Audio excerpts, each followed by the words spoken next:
Bienvenue dans Pépins et Vitamines, le podcast qui presse la vérité sur le management humain, le bien-être au travail et la cohésion d'équipe. Moi c'est Jade, je suis copilote en structuration et en productivité. Et ici, on parle vrai, on parle des galères, mais surtout des solutions pour remettre du peps, du sens et de la clarté dans ton quotidien pro. Alors est-ce que tu es prêt à transformer tes pépins en vitamines? C'est parti pour le shot d'énergie du jour.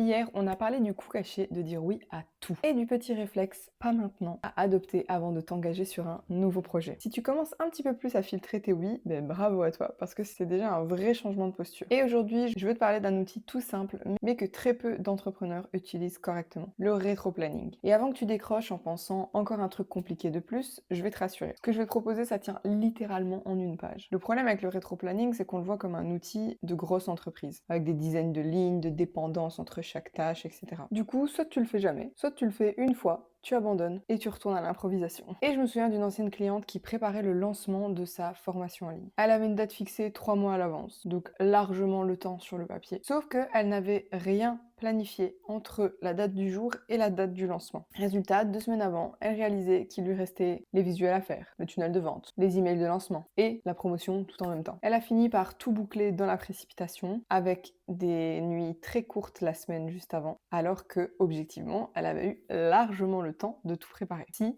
tout avait été planifié en amont.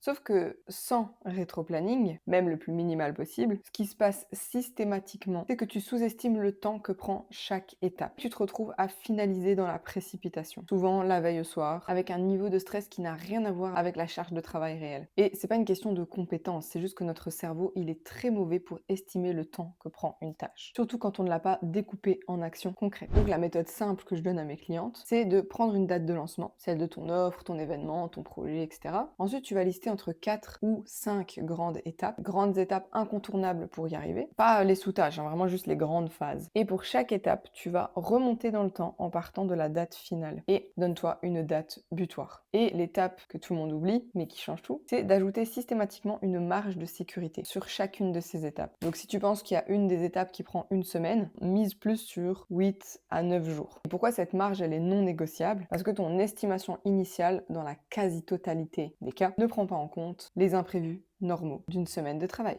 Un client qui te sollicite plus que prévu, une tâche administrative qui traîne, une baisse d'énergie un certain jour. C'est pas de la mauvaise planification de ta part, c'est juste que le temps parfait sans aucun imprévu n'existe pas du tout dans la vraie vie. Et au final, si tu termines ton étape en avance, parce que t'as pas eu besoin de cette marge de sécurité, tant mieux. Tu gagnes du temps d'avance sur la suite plutôt que de courir après un retard. Reprenons l'exemple de ma cliente. Si elle avait appliqué cette méthode, elle aurait su dès le début que la création du tunnel de vente, il devait être bouclé 6 semaines avant le lancement et pas 2. Et un simple découpage en amont, ça lui aurait évité tout ce stress. Du coup, cette semaine, prends un seul projet que tu as en tête pour cette rentrée et fais l'exercice. Date finale, 4 à 5 étapes, date butoir, avec marge de sécurité incluse. Ou ça peut être une seule page, un tableau tout simple, et t'as un vrai plan d'action au lieu d'une intention floue dans ta tête. Et petite pause parce que j'ai oublié de préciser quelque chose, mais tout ce qu'on vient de voir aujourd'hui, ce n'est qu'une partie infime de tout ce que je travaille avec mes clientes. Donc si tu veux qu'on analyse ta situation personnelle en détail, je te laisse le lien en description pour réserver un appel découverte. Et on se retrouve demain pour l'épisode 9. Pourquoi tes priorités changent tous les jours? Merci d'avoir écouté cet épisode de Pépins et Vitamines. Si cet épisode t'a plu, like, mets-moi 5 étoiles sur ta plateforme de podcast préférée. Et aussi, mets-moi des commentaires si tu regardes sur YouTube. J'adore lire vos petits commentaires. Raconte-moi ton projet, ton blocage du moment. Et pour encore plus de pépites vitaminées, tu peux me retrouver sur LinkedIn, sur Instagram ou t'abonner à cette chaîne et à ce podcast pour ne louper aucun autre épisode. Et souviens-toi, chaque action compte pour transformer ton environnement de travail en un espace plus motivant, plus humain, plus vivant. Et on se retrouve très vite pour un nouveau shot d'énergie. Et d'ici là, prends soin de toi et de ton équipe.